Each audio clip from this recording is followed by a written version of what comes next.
Dia 19 de junho, Dia do Cinema Brasileiro. Hoje estamos aqui no SG Notícias com Lucas Lima, cineasta da nova geração. Lucas, o prazer estar aqui conosco, O prazer é todo meu, Arthur. né, tá, Obrigado. né? Lucas, conta pra gente o porquê que 19 de junho é considerado o Dia do Cinema Brasileiro. Bom, o dia 19 de junho, ele é considerado o Dia do Cinema Brasileiro porque lá em 1898, se não me falha o engano, a gente teve o primeiro registro cinematográfico no Brasil. Não feito por um brasileiro, né? Foi feito pelo Afonso Segreto, eu acredito que é assim que se fala o nome dele, o Afonso Secreto, que ele registrou a Baía do Guanabara, lá no Rio de Janeiro, em 1898. Ele estava vindo de navio, ali da França, né, tudo mais. Ele é um italiano, né? Como eu mencionei, ele não é brasileiro. E aí ele veio e registrou a Baía do Guanabara e é considerado o primeiro registro aqui do Brasil, que foi feito em dia 19 de julho de 1898.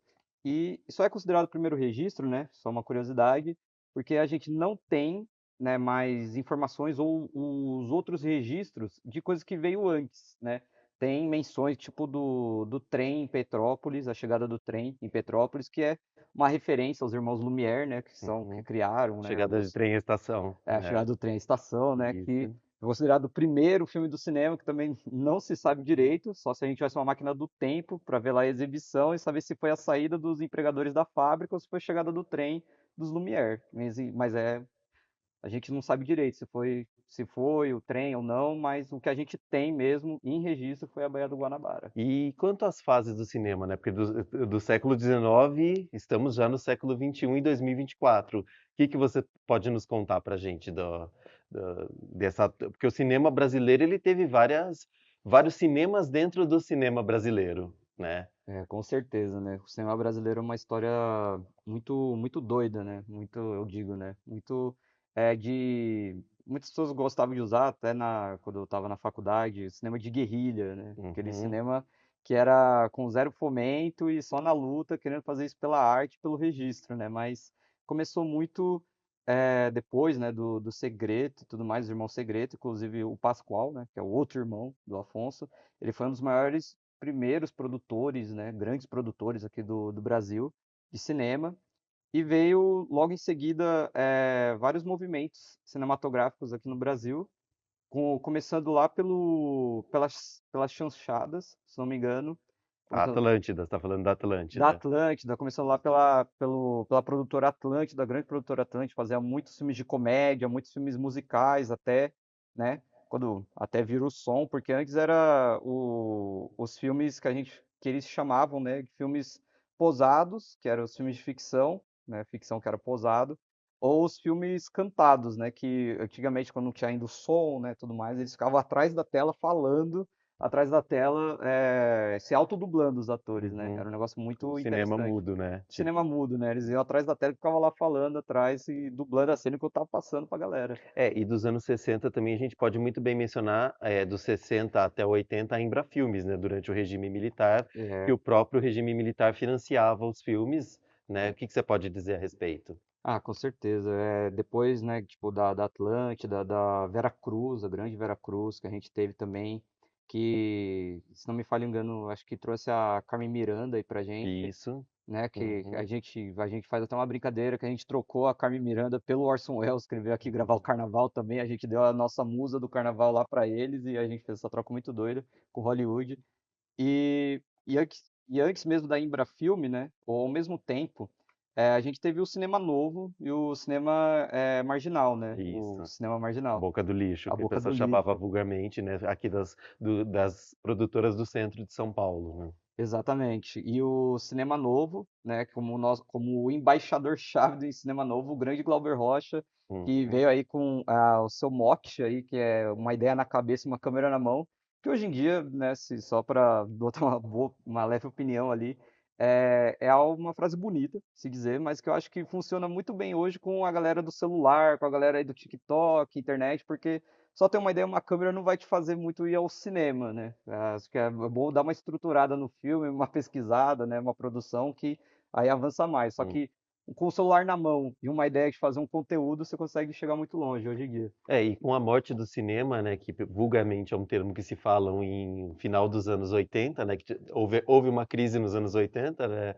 né, Lucas? Com certeza. E após isso a gente teve a morte, a extinção da Embrafilmes e a retomada que foi em 95 com a criação da Ancine, né? Que veio o Exatamente. Quatrilho, né? Como Exatamente, tipo, nos anos 80, né, tipo, depois da Embrafilme, né, respondendo melhor sua pergunta, sem devagar muito, ali no regime militar, durante o regime militar, eles financiavam ali para ter os filmes, né, muito mantendo a estrutura hollywoodiana, que era mais atrativo para as pessoas na época, que ia contra o cinema novo, o cinema marginal, que eram movimentos que iam contra a estrutura hollywoodiana, mas que era o que passava pela censura do regime militar e passava no cinema, né? Ali a Embrafilme. Só que aí a Embrafilme chegou ao fim, lá nos anos 90, depois dos 80, por causa o do governo Collor. governo Collor, né? Que acabou com a Condecine, acabou com a Embrafilme, como eu falei, outras fundações e institutos que fomentavam o cinema. Foi durante ali o governo Collor.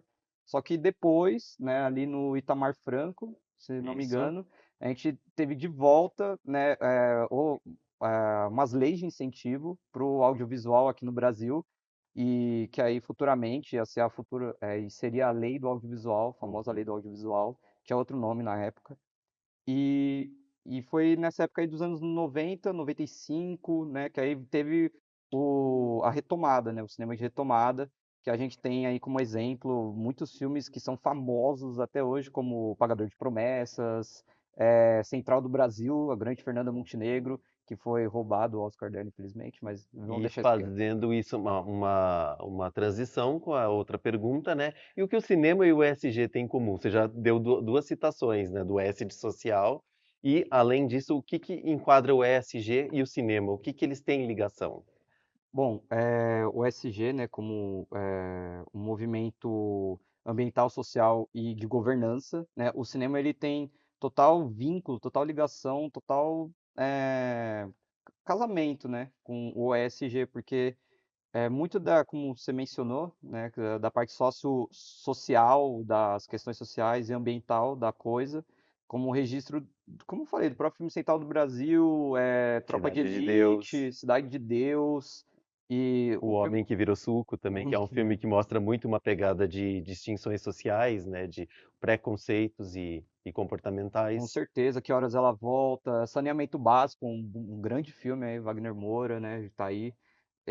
Eles estão aí, o cinema, né, ainda mais o cinema brasileiro, não que os cinemas lá fora, internacional, não façam isso, só que o cinema brasileiro foi muito marcado por mostrar a sociedade, por querer mostrar o real, mostrar aquele cru, aquele nu da coisa e mostrar a estética, como trouxe ali o Glauber Rocha, acho que a gente mantém isso até hoje com outro nome, né, mas a estética da fome, né, tipo, que ele dizia, ou a galera do Boca do Lixo, que é mostrar ali o que está acontecendo de verdade no país e de pessoas que não têm voz e o cinema dando voz a essas pessoas, também tanto na ficção quanto no documental. Um grande exemplo é o Eduardo Coutinho, né, com Cabra Marcado para Morrer, que ele conta a história de uma família ali nordestina que perdeu o pai e juntando essa família através do cinema, né, contando a história da cultura do Nordeste, como isso se envolveu com essa família e tudo mais, além de adaptações de obras literárias como Vidas Secas, que conta também sobre a questão social nordestina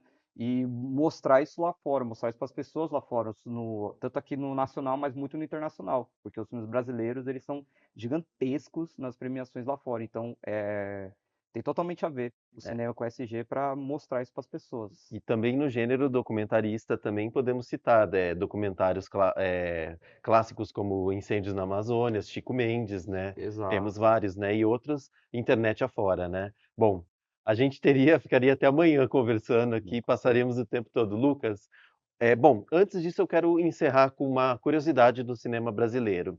É empolgante ver o cinema nacional performar tão bem. Dentre os 10 filmes mais vistos em 2024 até o momento, isso nas salas de cinema, 3 são brasileiros. Esse resultado sem cota de tela, que atualmente não temos aquela lei de cota de tela de exibição, em vigor, com certeza mostra a força do nosso cinema audiovisual.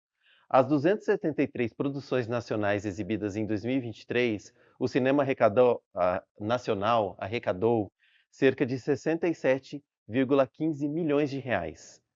Enquanto isso, apenas 70 produções brasileiras nos 3 primeiros meses este ano foram responsáveis por uma arrecadação de 105,9 milhões. A produção nacional foi correspondente a 24,5% dos filmes exibidos na sala de cinema do país até março. E em todo o ano de 2023, a produção nacional correspondeu a apenas 3,2% das exibições totais. 19 de julho, Dia do Cinema Brasileiro. Lucas, muito obrigado por sua participação. Vamos ver se a gente traz você mais vezes para fazer um linkamento entre o ESG e dicas de cinema e outras coisas Com mais. certeza, vai ser um prazer enorme poder fazer isso, porque cinema é minha vida, eu adoro falar sobre isso e muito obrigado. Obrigado pelo convite, obrigado por me dar voz hoje, assim como o cinema deu voz a muitas pessoas antes de mim.